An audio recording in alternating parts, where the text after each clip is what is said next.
The National Electrical Code, specifically the 2020 edition, does not prohibit running a ground fault circuit interrupter (GFCI) circuit from one bathroom to another. The NEC permits GFCI protection for multiple bathrooms on a single circuit, provided the circuit adheres to specific requirements. Firstly, the circuit's amperage rating must be at least 15 amps. Secondly, the number of outlets that can be protected is limited. The circuit can protect up to 4 GFCI outlets or a combination of 2 GFCI outlets and 2 non-GFCI outlets. Thirdly, the wire size is crucial. The wire must be at least 14 American wire gauge, AUG, copper, or 12 AWG aluminum. Fourthly, ground fault protection is essential. All outlets on the circuit must be GFCI protected to ensure safety in wet areas. Fifthly, circuit protection must be provided by a circuit breaker or fuse rated for 15 amps or less. There are several benefits to running a GFCI circuit to multiple bathrooms. One significant advantage is cost savings. Installing a single circuit can reduce both labor and material costs compared to running separate circuits for each bathroom. It also offers convenience. It eliminates the need to rewire the circuit if you decide to add a bathroom in the future. Another crucial benefit is improved safety. GFCIs provide protection against electrical shocks, making the circuit safer for use in wet environments like bathrooms. It's important to note that some local codes may have additional requirements or restrictions on GFCI circuits. It is always recommended to consult with the local electrical inspector before installing or modifying any electrical circuit to ensure compliance with all applicable regulations. Ignoring local codes can lead to rework and potential safety hazards. To summarize, the NEC allows a single GFCI circuit to serve multiple bathrooms under specific conditions. These conditions include the circuit's amperage, the number of outlets, wire size, ground fault protection, and proper overcurrent protection. Adhering to these guidelines ensures both safety and compliance with the electrical codes. Always prioritize safety and consult local authorities for any specific requirements in the area. The requirements discussed involve several key considerations. The 15 amp minimum rating ensures that the circuit can handle the load of multiple outlets and devices commonly used in bathrooms, such as hair dryers, electric razors, and curling irons.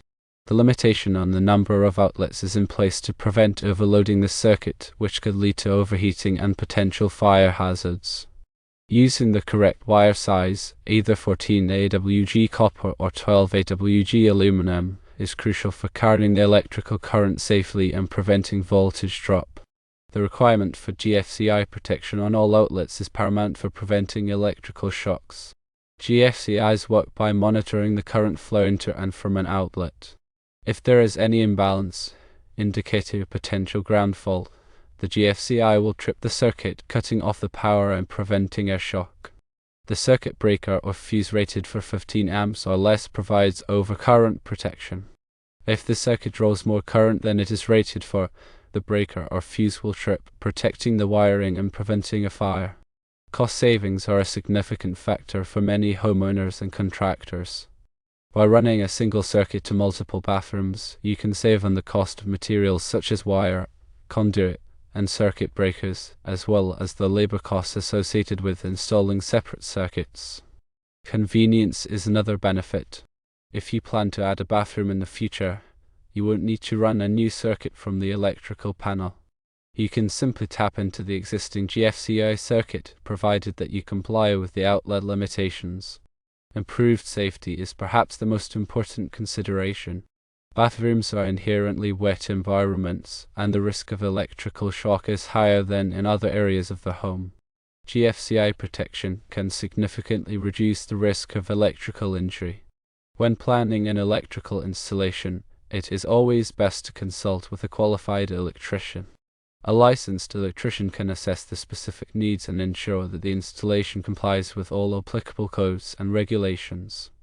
They can also advise on the best way to achieve the desired functionality while maximizing safety and efficiency. In addition to consulting with a qualified electrician, it is also advisable to contact the local electrical inspector.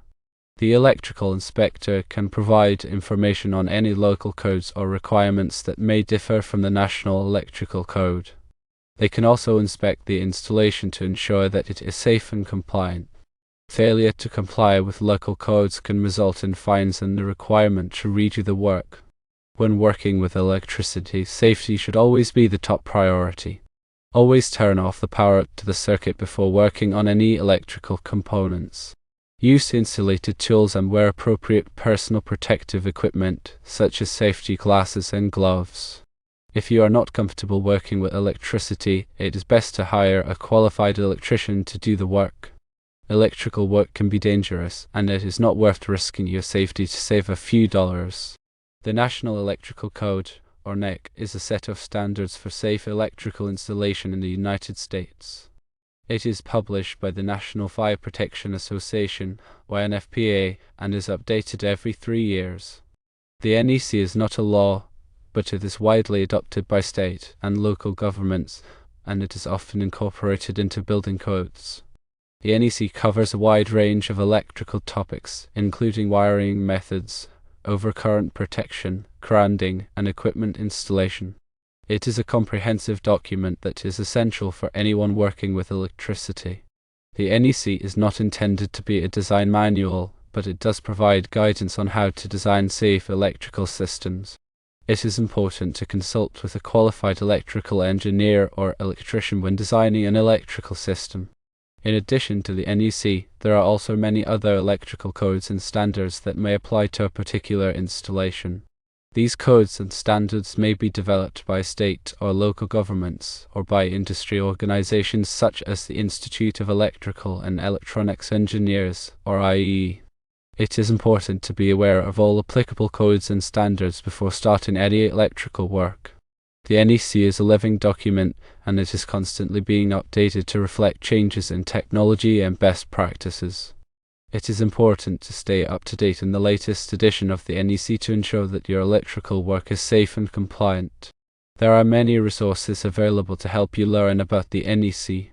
The NFPA offers a variety of training courses and publications on the NEC. There are also many websites and online forums where you can ask questions and get help from other electrical professionals. When working with electricity, it is important to be knowledgeable, careful, and safety conscious. By following the NEC and other applicable codes and standards, you can help to ensure that your electrical work is safe and reliable. Remember that electrical work can be dangerous, and it is important to take all necessary precautions to protect yourself and others. When in doubt, consult with a qualified electrician. A ground fault circuit interrupter, or GFCI, is a safety device that protects people from electrical shock. It works by monitoring the current flowing to and from an outlet. If there is any imbalance, indicating a potential ground fault, the GFCI will trip the circuit, cutting off the power and preventing a shock. GFCIs are required in many areas of the home, including bathrooms, kitchens, and outdoor locations. They are especially important in wet locations where the risk of electrical shock is higher. GFCIs are available in 2 main types: receptacle type and circuit breaker type. Receptacle type GFCIs are installed in place of standard electrical outlets. Circuit breaker type GFCIs are installed in the electrical panel and protect the entire circuit. GFCIs should be tested regularly to ensure that they are working properly. To test a GFCI, simply press the test button on the device. The GFCI should trip, cutting off the power to the outlet. To reset the GFCI, press the reset button. If the GFCI does not trip when you press the test button, or if it trips repeatedly, it should be replaced. GFCIs are an important safety device that can help to prevent electrical shock. They should be installed in all required locations and tested regularly. If you have any questions about GFCIs, consult with a qualified electrician. It's beneficial to understand the underlying principles of GFCI operation. A GFCI constantly monitors the current flowing in the hot and neutral wires of a circuit. In a properly functioning circuit, the current flowing in the hot wire should be equal to the current flowing in the neutral wire. However, if a ground fault occurs, meaning that some of the current is leaking to ground, there will be an imbalance between the hot and neutral currents.